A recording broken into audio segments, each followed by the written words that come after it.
Right now, though, we can talk to the human rights lawyer who's been assisting Snowden and overseeing the entire process. Anatoly Kucherena joins us live now from outside Sheremetyevo Airport. Anatoly, thank you so much for joining us here today to discuss this.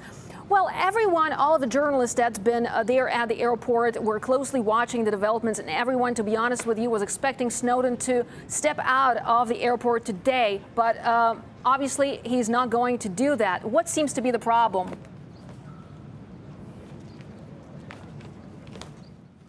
Well, I have to say that I did not expect to see so many journalists at the airport today as well. But there is a procedure, a certain procedure for the Federal Migration Service to follow. It has to consider the request that Edward Snowden filed on the 16th of this month. According to Russian laws, there is a government decision that regulates such matters. For example, it says that a request for temporary asylum should be considered for 3 months. So today some initial papers were issued according to general rules. This is what the Federal Migration Service does. When they study all the papers that come in, first they issue a temporary document, and then they consider the request. Today there was some misinformation saying that this paper has been issued. No, this paper has not been issued, and the papers are still being considered. I talk to Migration Authority almost daily as they work on Edward Snowden's case. So how long might it take for this piece of document, for this temporary certificate that will enable Snowden to leave the airport, take to issue?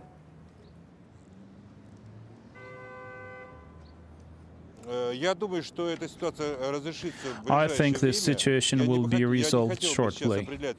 At this point, I'm not ready to give you a specific date because I want to avoid confusion as much as possible.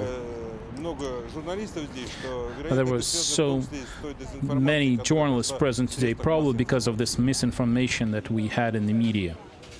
Okay, well, Anatoly, everyone's now curious about the brown bag that you carried into the airport to hand over to Snowden. What was inside that bag, if you can share that information with us at this point?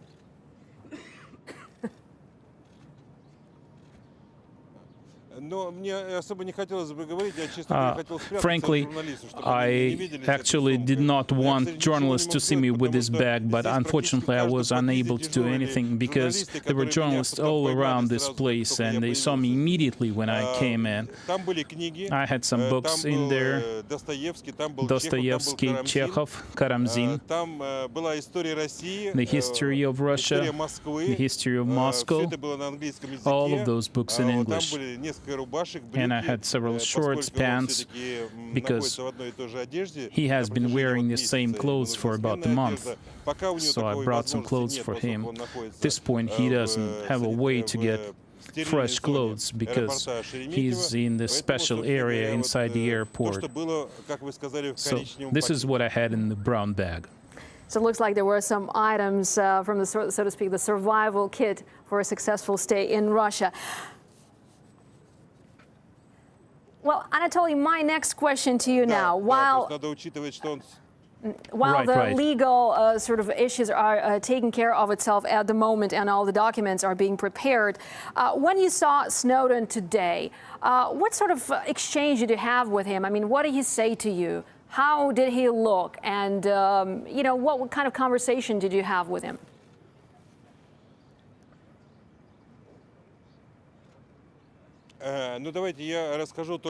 Well, I can only reveal part of this conversation to you, because I'm just transmitting what my client says, what Edward Snowden says. So definitely we discussed some current issues, his current situation. This is actually the reason he invited me because I'm in contact with the migration authorities. And of course, he did not have proper understanding of the current affairs. And he asked me what will happen if he's granted asylum and the status of a refugee. Will he be able to travel in Russia?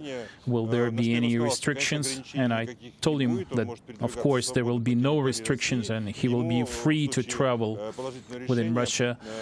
And if he is granted asylum, his status will allow him to do that.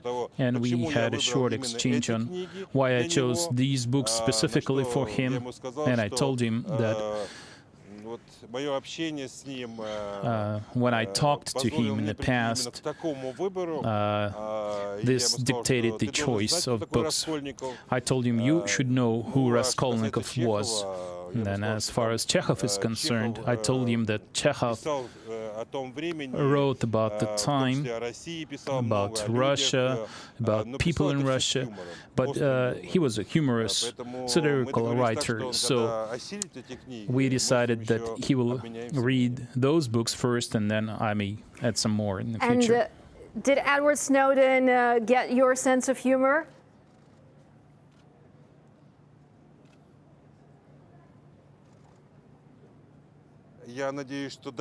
I hope so, because he was smiling.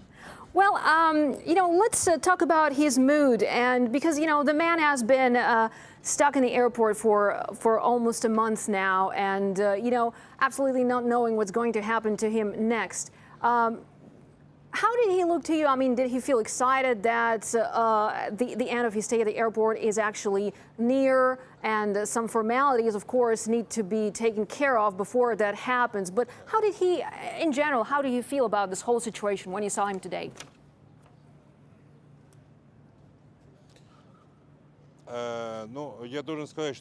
Well, I have to say that he looks not bad. I don't know if he's excited or not, if he's happy or sad. Probably he's currently in a situation where he's expecting and waiting. It is very important for him to get a response, to become clear about the situation as soon as possible. This is what we talked about. I told him, for example, if the migration service turns down his request, what will we do next?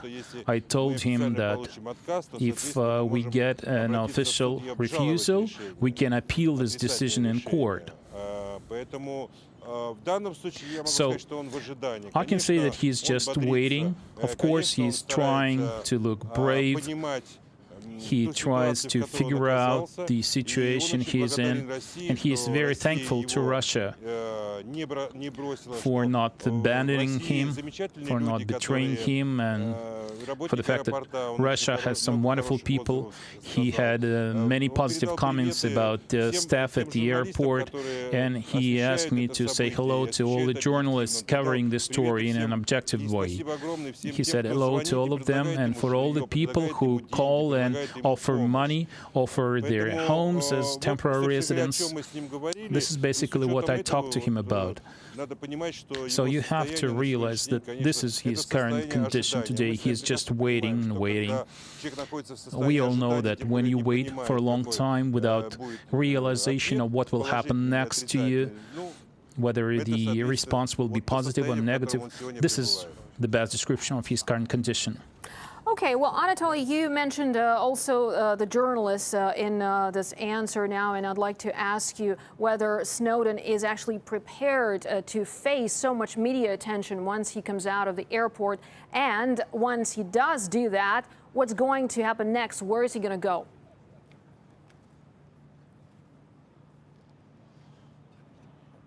Well, I think you have to understand the situation Edward is in. You have to show some understanding. The issue of his personal security is the utmost priority. So at this point, for him to travel freely, even after he receives the status of refugee, without considering his security properly, I think this would be wrong. The matter of adapting to new conditions and understanding the situation, realizing what the situation is. This is important for him. We discussed the issue of communication with him, my communication with him, because currently only he can contact me. So I told him, let's wait, and when this issue is resolved, we will see. If you have any questions, you feel free to call me anytime. This is what I told him. Okay, well, Anatoly, here's a question on a somewhat lighthearted note, because a lot of people are wondering what Snowden has been doing at the airport while he's been basically stuck there in this capsule hotel. How did he spend his free time?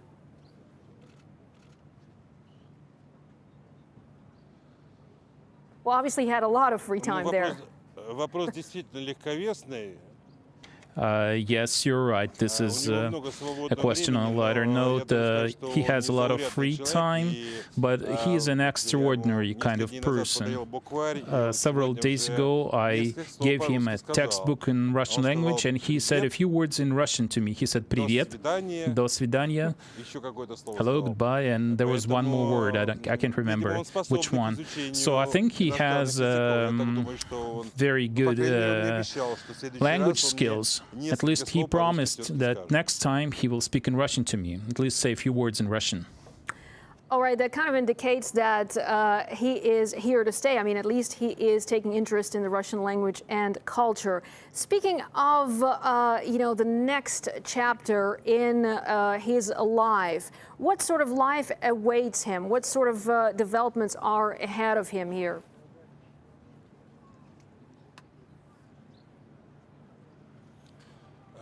Well, it's hard for me to say what kind of life expects him, but I think this will be interesting life, given his convictions and his indignation over the violations of human rights. I think if he really dedicates himself to human rights activism, his life will be interesting. All right, Anatoly Kucherena, very much appreciated your views here. That was a lawyer who's been assisting Edward Snowden. Thank you so much, sir, for talking to us. And Anatoly Kucherena was joining